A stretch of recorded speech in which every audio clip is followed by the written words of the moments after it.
दोस्तों स्वागत है आप सभी का हमारे YouTube चैनल में। आज सॉल्व करेंगे पार्ट नंबर 90।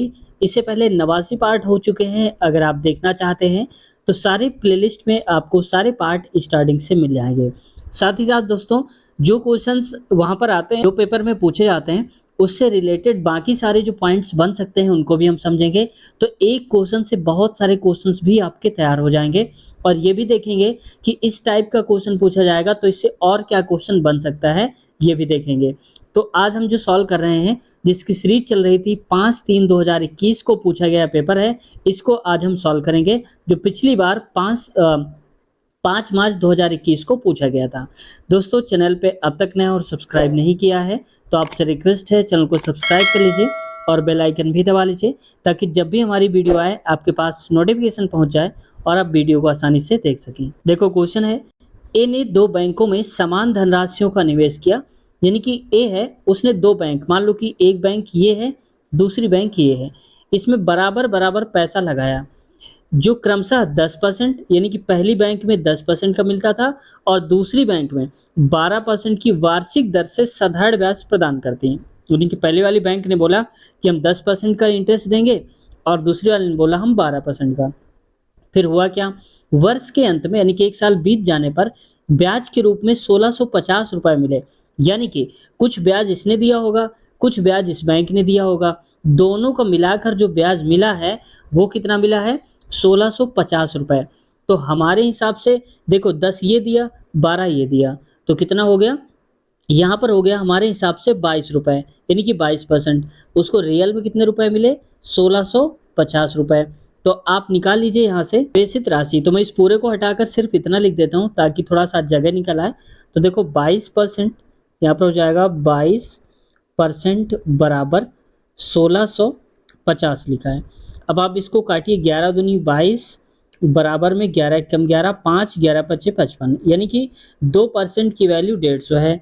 तो आप बताओ कि 100% की वैल्यू क्या होगी। तो इसको 100 बनाने के लिए 50 से गुणा करेंगे और यहाँ पर भी 50 से गुणा करेंगे तो 100% की वैल्यू हो जाएगी दोस्तों कितना, 15 पना 75। तो यहाँ पर लिखेंगे 75 और डबल जीरो आप लगा दीजिए तो यहाँ पर हो जाएगा 75। तो ऑप्शन नंबर कौन से हो जाएगा, ये दूसरा वाला करेक्ट आंसर हो जाएगा। उम्मीद है ये क्वेश्चन आपको समझ में आ गया होगा। आगे बढ़ते हैं क्वेश्चन पे। अगला है, सुप्रसिद्ध काव्य मेघदूत इनमें से किसकी कृति है। यानी कि मेघदूत की रचना किसने की है, तो ये की है दोस्तों कालिदास जी ने करी है। ऑप्शन नंबर इसका तीसरा करेक्ट आंसर हो जाएगा। समझ गए आप। अब देखो जो प्रेमचंद जी के बारे में भी यानी कि पूछ लिए गए थे। पिछले बार जो आपने देखा होगा कई सारे सेटों में इनकी रचना भी पूछी गई थी प्रेमचंद जी के बारे में। अच्छा आप बताओ कि गोदान और जो गबन है वो किन की रचना है। देखते हैं कितने लोग बता पाते हैं। ठीक है, और यहाँ पर देखो इलागो वर्ड आया है, आपके लिए नया होगा तो मैं बता दूं, ये तमिल भाषा के कवि हैं। कौन सी भाषा के, तमिल भाषा के एक कवि हैं और ये जैन भिक्षु हैं। ये भी आप याद रखिए दोस्तों, क्या है ये, जैन भिक्षु हैं। वो भी तमिल जो भाषा है उसमें ये रचना करते हैं इलागो। आगे बढ़ते हैं क्वेश्चन पे। अगला है, निम्नलिखित में से कौन सी एक रोजगार सृजन योजना नहीं है। तो सृजन योजना का मतलब जो वहाँ पर क्या करती है, रोजगार नहीं देती है। कौन सी है, तो प्रधानमंत्री जनधन योजना जो है ये कोई रोजगार वाली योजना नहीं है। तो ऑप्शन नंबर दूसरा सही उत्तर हो जाएगा। अब देखो इसकी शुरुआत कब हुई थी, पेपर में आ चुका है कि जनधन योजना की शुरुआत कब हुई थी। तो ये हुई थी देखो 15 अगस्त 2014 को, लेकिन शुरुआत नहीं हुई थी, इसकी घोषणा हुई थी 15 अगस्त 2014 को। लेकिन इसका शुभारंभ कब किया गया था, तो ये था 28 अगस्त को ही 2014 में ही कर दिया गया था। ठीक है, मतलब इसका जो प्लानिंग थी बनाई गई थी 15 को और लागू कर दिया गया था 28 अगस्त से। ठीक है, आगे बढ़ते हैं नेक्स्ट क्वेश्चन पे। अगला है, दंत क्षय यानी कि डेंटल कैरीज का अर्थ क्या है। तो दंत क्षय किसको बोलते हैं, तो दांतों का सड़ना, जब दांत टूटने लगते हैं, सड़ने लगते हैं, उसको हम बोलते हैं दंत क्षय, यानी कि डेंटल कैरीज बोलते हैं। ये कब होता है, तो जब देखो हमारे दांतों की पीएच वैल्यू जो होती है वो 5.5 से कम हो जाती है तो हमारे दांतों में कैल्शियम फास्फेट की कमी होने लगती है। किसकी, कैल्शियम फास्फेट की। और कैल्शियम फास्फेट की कमी से क्या होता है, क्योंकि हमारा जो दांत होता है उसका जो इनेमल है, मैं पहले दिखा देता हूँ आपको इनेमल। देखो ये दांत का स्ट्रक्चर है। ठीक है, इसको मैं थोड़ा सा और जूम करता हूँ यहाँ पर ऐसे करके। अब आप देखो इनेबल की बात कर रहे थे हम लोग, तो इनेबल कौन होता है? ये वाला पार्ट होता है जो आप ये देख रहे हैं ना, ये वाला, ये कैल्शियम फास्फेट का बना होता है। तो यही वाला जो होता है दोस्तों, इसका जब पीएच मान 5.5 से कम होने लगता है, तो इसमें क्या होता है, कैल्शियम फास्फेट क्षरण होने लगता है, क्योंकि वही रोकता है इसको। और जब वही नहीं रहेगा तो क्या होगा, दांतों में सड़ना शुरू हो जाएगा, और यही करके होता है धीरे धीरे। और देखो, आपके दांतों में जब यहाँ पर कीड़ा लगता है ऊपर की तरफ, तो क्या होता है, सबसे बड़ा जो दांत होता है, मतलब कहने का कि ऊपर वाला जो हिस्सा होता है, ये सबसे मजबूत होता है। ठीक है, इनेमल ये मजबूत होता है। दांत जब कीड़ा जो है दांत वाला यहाँ तक रहेगा तो आपको दर्द नहीं होगा, ठंडा गर्म नहीं लगेगा। लेकिन जैसे यहाँ पर आ जाएगा कीड़ा काटते काटते, तब आपको ठंडा गर्म महसूस होने लगेगा, वो भी थोड़ा थोड़ा सा। लेकिन जैसे यहाँ पर प्रवेश करेगा इनकी नसों में, तब क्या होगा, आपको बहुत ज़्यादा दर्द शुरू हो जाएगा दांतों में।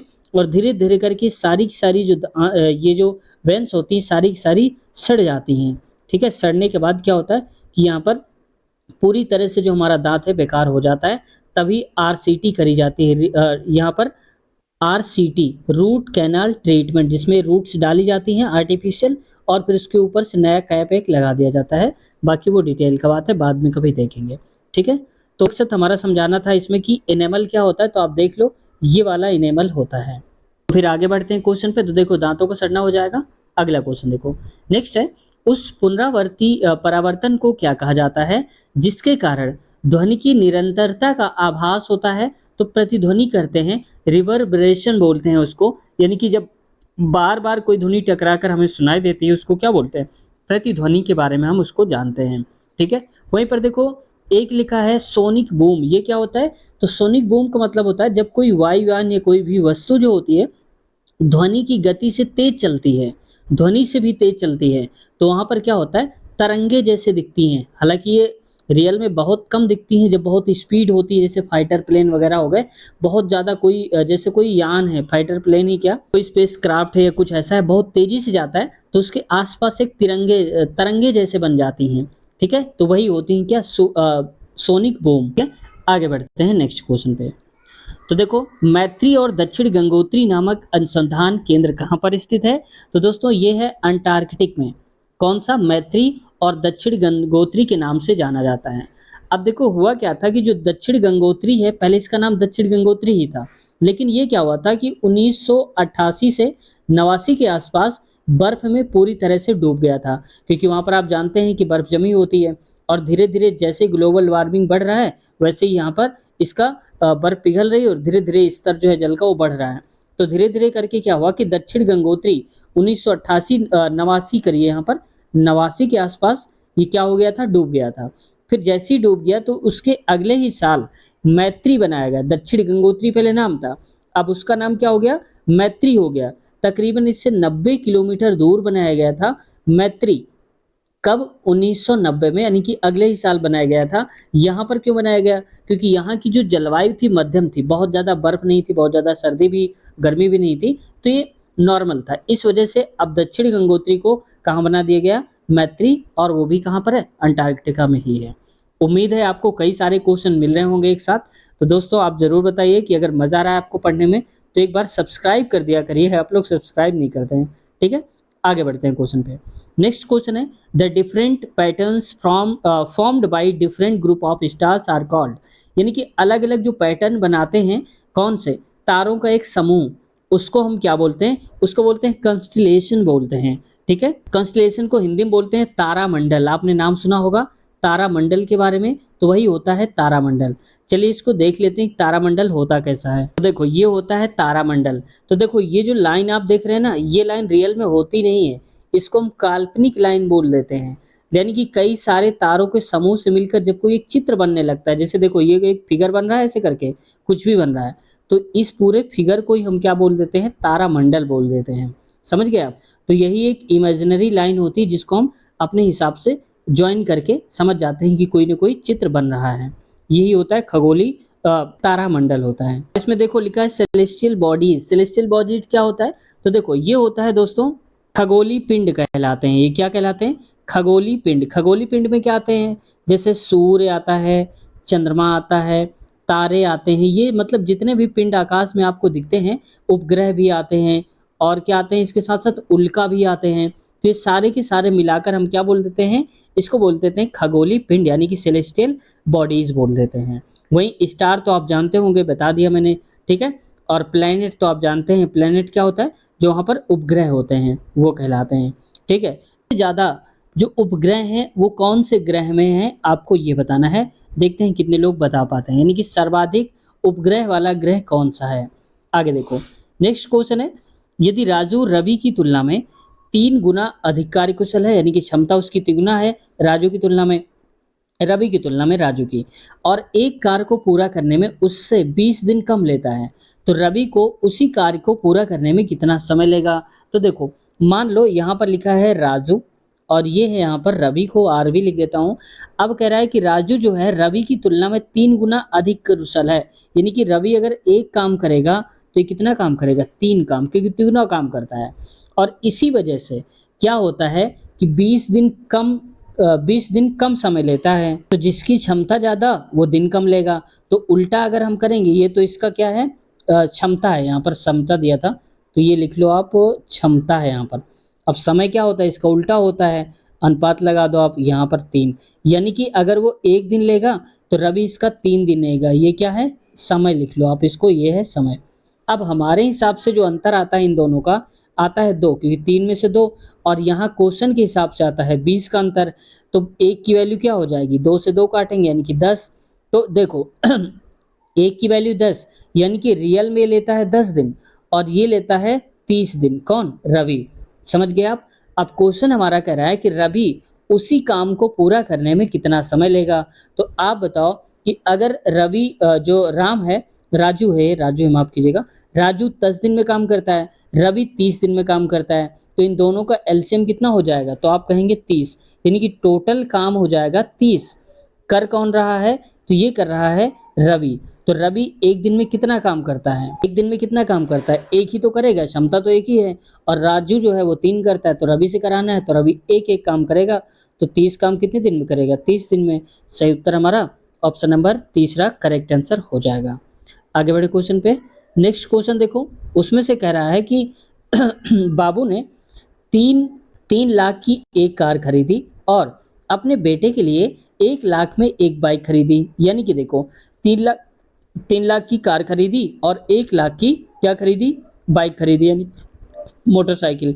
उसने कार को 10% के लाभ पर और बाइक को 20% की हानि पर बेच दिया, निवल का लाभ या फिर हानि बताना है, ठीक है। तो देखो टोटल इसके पैसे कितने लग गए, 3 लाख और 4 लाख, तो इनको किनारे पर लिख लो, 4 लाख कितना हो गया, इकाई दहाई सैकड़ा हजार 10,000 1 लाख, 4 लाख हो गया। अब क्या कर रहा है कि कार को 10% के लाभ पर बेचा, तो 3 लाख का 10% आप निकालो, 3 लाख, ठीक है। तो 3 लाख का कितना, 10%, ऐसे कर लो आप, इकाई दहाई, तो यहाँ पर हो जाएगा, काट दो इसको, तो डबल जीरो से ये जीरो और इससे ही कटा, तो कितना आएगा, 30,000 आ जाएगा, इकाई दहाई सैकड़ा हजार 10,000 30,000, मैं गिन इसलिए रहा हूँ ताकि आपको भी पता चल जाए। तो 30,000 है, तो इसका मतलब 30,000 का उसको लाभ मिल गया। तो मान लो थोड़ी देर के लिए को 30,000 रुपये मिल गया उसको। इसके बाद क्या हुआ, अब 20% की हानि हो गई उसके बाइक में, और बाइक थी कितनी की, 1 लाख थी, तो 1 लाख का 20% हटा दोगे अगर आप, तो कितना होता है, 20,000 होता है 20,000। तो इसका मतलब 30,000 तो कार से कमाए, लेकिन 20,000 उसने गंवा दिए बाइक में। तो आप बताओ प्रॉफिट कितना हुआ उसको, उसको आप कहेंगे 10,000 रुपये का ही तो प्रॉफिट हुआ होगा भाई। 30,000 उसने कार में कमाए और 20,000 उसने गंवा दिए बाइक में, तो कितने एक्स्ट्रा मिले, 10,000 ही तो मिले। अब 10,000 रुपये का लाभ हुआ है, और उसने टोटल कितने पैसे लगाए थे, तो पहले आप लिख दीजिए 10,000 रुपये तो उसने कमाए हैं। इसके बाद टोटल कितने लगाए, 3 लाख ये और 1 लाख ये, यानी कि 4 लाख लगाए थे, तो आप 4 लाख कर दीजिए, हो गया।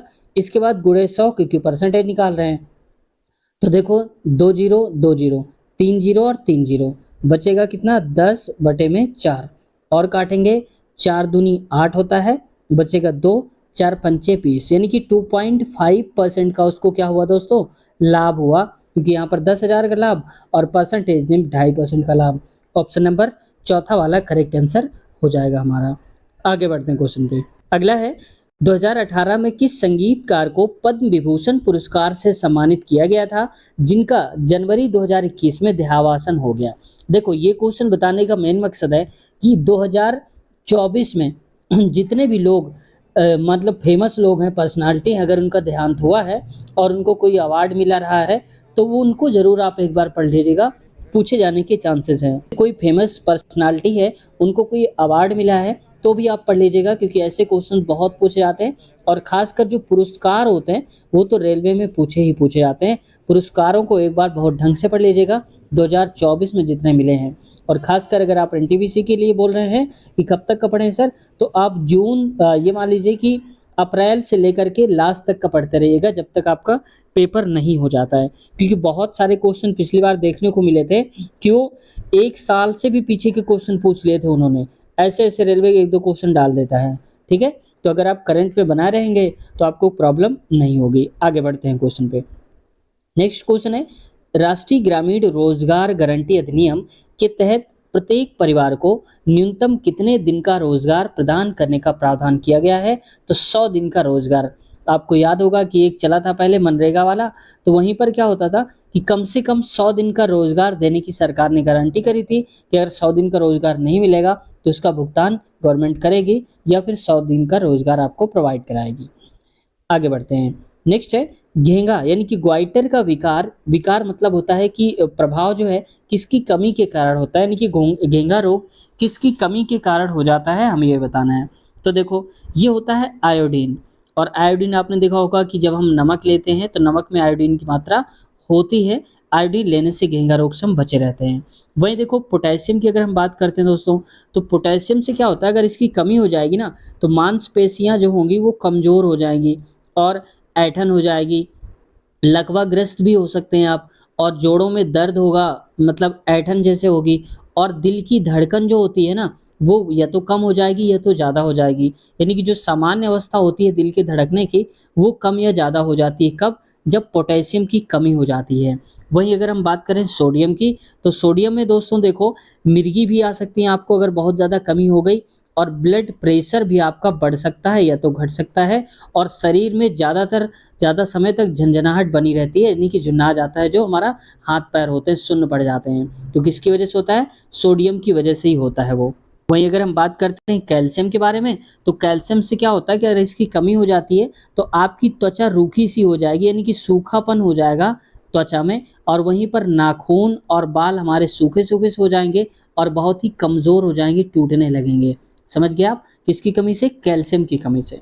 तो उम्मीद है कि मैंने सारे पॉइंट्स आपको क्लियर कर दिए कि अगर दोबारा से कभी ये ना पूछ कर कोई और इनमें से पूछा जाए, तो आप आसानी से इनको कर पाओ। अगर आप नहीं समझ पाए हैं तो वीडियो को थोड़ा पीछे करके देख लीजिए, आपको पता चल जाएगा, और उनको नोट भी कर लीजिए। ठीक है? आगे बढ़ते हैं नेक्स्ट क्वेश्चन की तरफ। अगला क्वेश्चन है, देखो, यदि 0.00 ऐसे 8 दिया है अपॉन x बराबर ऐसे है, तो x का मान ज्ञात करना है। ठीक है? तो देखो, मैं इसको यहाँ उठा कर लाता हूँ, 0.008 और नीचे क्या है? x है, और बराबर में 0.01 है। पहले तो आप पॉइंट का खेल हटा दो, तो यहाँ पर आ जाएगा 8 अपान में, देखो पॉइंट के बाद कितने डिजिट? 1 2 3, तो यहाँ पर लिखेंगे 1 2 3, उतने ही जीरो बढ़ाएंगे, और x नीचे है तो इसको आप x रहने दो, बराबर में 1, और अपान में देखो पॉइंट के बाद 1 2 डिजिट, तो नीचे आएगा 100। तो देखो, डबल जीरो से डबल जीरो कट गया, क्योंकि जब बराबर लगा होता है तो नीचे नीचे वाले से कट सकता है। तो हमारे पास क्या बचेगा? 8/10x 10x हो जाएगा, बराबर में 1।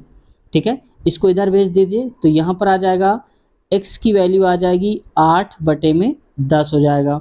इसको और भी आगे लिखेंगे तो 0.8, क्यों? क्योंकि यहाँ पर एक जीरो है तो एक डिजिट के बाद यहाँ पर पॉइंट लग जाएगा ऐसे, तो ये हो गया, इतना आएगा। तो आंसर जो हमारा सही होगा, ऑप्शन नंबर चौथा करेक्ट आंसर हो जाएगा। अगला क्वेश्चन पे आते हैं। एक कंपनी नियमित सेवाएं ज़्यादातर अन्य देशों में मौजूद बाहरी स्रोतों से प्रदान करती है, जो पहले आंतरिक रूप से या भीतर के देश के भीतर मौजूद स्रोतों से प्रदान की जाती थी। इस व्यावसायिक प्रक्रिया को हम किस नाम से जानते हैं? तो आउटसोर्सिंग के नाम से हम इसको जानते हैं। ऑप्शन चौथा करेक्ट है। नेक्स्ट बढ़ते हैं। अगला है, निम्नलिखित समीकरण को हल कीजिए। तो देखो, इसको हल करते हैं। अंडर रूट 544 का होल स्क्वायर माइनस 256 का होल स्क्वायर। अब आपके मन में आ रहा होगा कि इसको हम डायरेक्ट कर दें कि 544 का अंडर रूट निकाल दें, जो भी आएगा माइनस कर दें ये 56 वाला जिसका भी अंडर रूट होता है, तो 544 एग्जैक्ट अंडर रूट में नहीं आएगा। तो इसलिए हमें एक फार्मूला ये लगाना पड़ेगा। आपको याद होगा कहीं पर अगर लिखा होता है ए स्क्वायर माइनस का बी स्क्वायर। देखो अगर हम 544 को ए मान लें और इसको मान लें बी, तो ए स्क्वायर माइनस बी स्क्वायर लिखा है, इसको हम क्या लिख सकते हैं ए प्लस बी, और यहाँ पर लिख सकते हैं इंटू में ए माइनस का बी। तो देखो यही करना है हमको, ठीक है। तो ए प्लस बी करेंगे, अंडर रूट हम अभी नहीं लगा रहे हैं, बाद में लगा देंगे, अभी हम सॉल्व करते हैं। तो ए प्लस बी का मतलब 544 प्लस का 256, और गुणे में कर दीजिए यहाँ पर 544 माइनस का 256 हो जाएगा, ठीक है। अब 544 और 256 अगर आप दोनों को जोड़ेंगे तो ये हो जाएगा कितना 800, तो ये हो जाएगा 800 गुणे में, और 544 में से 256 अगर आप हटाएंगे तो यहाँ पर कितना आ जाएगा, ये आ जाएगा 288 आएगा शायद, दो दो तो 288, तो यहाँ पर 288 कर लीजिए, ठीक है। अब इसका आप गुणा कराएंगे, किसका 288 गुणे में 8, 8 क्यों, क्योंकि हमने 100 को बाहर निकाल लिया, ये हो जाएगा 100, अंडर रूट में है पूरा भी याद रखिएगा। तो ये इसको करेंगे तो कितना आएगा, ये आ जाएगा 23, तो कर लीजिए इसको मैं बता देता हूँ, 8 अठी अठी 64 हो जाएगा, बचेगा कितना 6 बचेगा, अठी अठी 64, 6 70 हो जाएगा, 8 दूनी 16 और 7 23 हो जाएगा, यानी कि 23 इंटू में 100, ठीक है। अब देखो 2304 दोस्तों जो होता है वो किसका होता है, अंडर रूट ये होता है अंडर रूट 48 का, किसका 48 का, गुणे में, और 100 अंडर रूट किसका होता है 10 का होता है। तो बस आपको यही बता देना है, तो 480 आ जाएगा, 480। तो ऑप्शन नंबर सही कौन सा हो जाएगा, दूसरा वाला करेक्ट आंसर हो जाएगा 480 वाला। समझ गए होंगे आप, ये क्वेश्चन आपका रह जाएगा। अगला क्वेश्चन है, एक्स वाई और जेड मिलकर 15 दिनों में 24 रुपये कमाते हैं, और एक्स और वाई मिलकर 16 दिन में 1840 रुपये कमाते हैं, अर्जित करते हैं मतलब कि कमाते हैं। वाई और जेड मिलकर 18 दिनों में 1530 कमाते हैं, तो वाई की दैनिक यानी कि प्रतिदिन जो वाई है कितने रुपए कमाता है ये बताना है। तो देखो सबसे पहले तीनों की आप देखो, एक्स प्लस का वाई प्लस का जेड बराबर कितना कमाते हैं, 24 रुपये कमाते हैं। तो 24 रुपये 15 दिन में, तो अगर एक दिन का निकालेंगे तो 15 से डिवाइड कर दीजिए, बराबर कितना हो जाएगा 15 एक के 15 आएगा, और यहाँ पर हो जाएगा 9, 15 छः का 90 यानी कि 160 आ जाएगा। तो 160 यहाँ पर लिखेंगे। आगे और अगला है यहाँ पर एक्स और वाई मिलकर 16 दिनों में इतना कमाते हैं, तो लिखिए एक्स प्लस का वाई बराबर में कितना कमाते हैं 1840 रुपये, कितने दिनों में 16 दिन में। इसको भाग दे दीजिए, 16 कम 16 हो जाएगा, 2 बचेगा, तो ये आएगा, तो ये हो जाएगा 24, फिर होगा 16 कम 16 और बचेगा कितना, तो ये हो जाएगा 8, तो 16 85 यानी कि 115 आएगा। अगला है y प्लस जेड, ये लिखा है ना y प्लस जेड, तो यहाँ पर करिए y प्लस का z बराबर कितना कमाते हैं 1530 रुपये, और कितने दिनों में 18 दिनों में, 18 से भाग दे दीजिए, तो आएगा कितना 18 अट्ठे 144 होता है, और कितना हो जाएगा 9 बचेगा, तो 18 पंचे 90 यानी कि 85 आएगा। अब हमें वैल्यू किसकी बतानी है y की, तो आप देखो जरा ध्यान से कि यहाँ पर तीनों की तीनों दे के रखे हैं। यहाँ पर अगर हम दोनों को ऐड कर लेते हैं, तो मैं ऐड करता हूँ तो हो जाएगा x प्लस का y, और मैं देखो y प्लस जेड ना लिख करके मैं ऐसे लिख देता हूँ z प्लस का y। ऐसे क्यों लिख रहा हूँ, क्योंकि आगे इसका फ़ायदा मिलेगा, ठीक है। बराबर में मैंने इनको जोड़ दिया, इसको और इसको जोड़ दिया, तो 115 और 85 कितना होता है, आप कहेंगे 200 होता है, 200 ही तो होगा। अब देखो एक्स वाई जेड तीनों की वैल्यू दे के रखी है, तो एक्स वाई जेड तीनों की वैल्यू दे के रखी है, इसीलिए मैंने इसको अलग अलग किया था। तो कितना है 160, तो आप बताओ 160 यहाँ पर लिखेंगे तो माइनस में चला जाएगा 160, तो यहाँ 160 हो जाएगा। तो y की वैल्यू क्या हो जाएगी, 200 में 160 आप घटाएंगे तो आएगा कितना 40 आएगा। तो सही उत्तर क्या हो जाएगा हमारा 40 उत्तर हो जाएगा। तो option number second correct answer हो जाएगा। आगे बढ़ते हैं, एक परीक्षा में 90% विद्यार्थी उत्तीर्ण हुए और 260 विद्यार्थी अनुत्तीर्ण हो गए।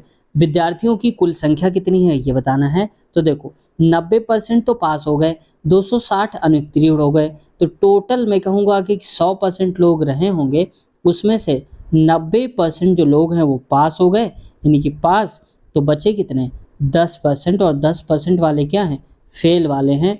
और यहाँ पर अनुत्तीर्ण दिया है, यानी कि फेल की वैल्यू दिया है कितनी 260, और हमारे हिसाब से 10%। तो कह रहा है विद्यार्थियों की कुल संख्या बतानी है, तो 10 की वैल्यू है 260, तो 100 की वैल्यू क्या होगी, टोटल तो 100% रहा होगा, 100 से गुणा, यानी कि 10 से 100 बनाएंगे तो 10 से गुणा, तो यहाँ पर भी 260 में 10 से गुणा तो एक जीरो बढ़ जाएगा, 2600 आएगा।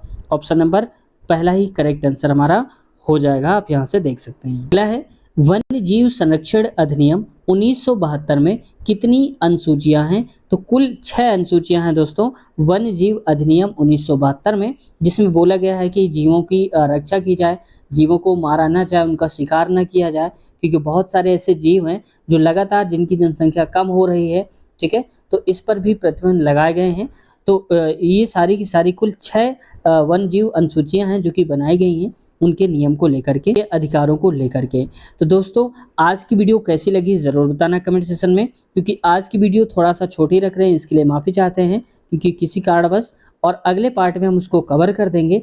तो पार्ट हो सकता है कि कल अगर वीडियो आपको नहीं मिलती है तो अगले दिन मिल जाएगी, लेकिन आप एक बार एक काम किया करिए कि पार्ट आप चाहे वो एनटीपीसी की तैयारी कर रहे हो या फिर ग्रुप डी एलपी टेक्नीशियन किसी की भी आप तैयारी कर रहे हैं, तो आप पार्ट 1 से देखना शुरू करिए। क्यों? क्योंकि पार्ट 1 से जब आप देखेंगे तो आप एक सीरियल वाइज एक स्टैटिक ढंग से आप तैयारी कर पाएंगे, एक आपका प्रॉपर वे रहेगा कि आज हमने इतने पार्ट्स देख लिए, फिर इसके बाद इतने पार्ट देखे, स्टार्टिंग से देख रहे हैं आप। और अगर आपने 50 देखा, फिर 10वां पार्ट देखा, फिर 35 देखा, तो आप क्या है कि उसको कनेक्ट नहीं कर पाएंगे।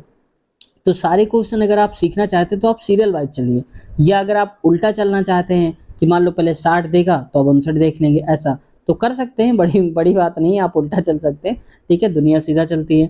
तो आप कोशिश करिए कि 1 से, हमारे बहुत सारे जो दोस्त हैं बताते हैं, जो लोग हमारे व्यूअर्स हैं देख रहे हैं, तो बहुत सारे लोग हैं जो बताते हैं कि सर हम स्टार्टिंग से देख रहे हैं और आज हमने इतने पार्ट तक देख लिया है, या 68 पार्ट तक देख लिया है, 65 पार्ट तक, तो वो बिल्कुल सही स्ट्रेटजी के साथ अपनी तैयारी को धार दे रहे हैं और इस बार उस एक सीट पक्की ज़रूर कर पाएंगे।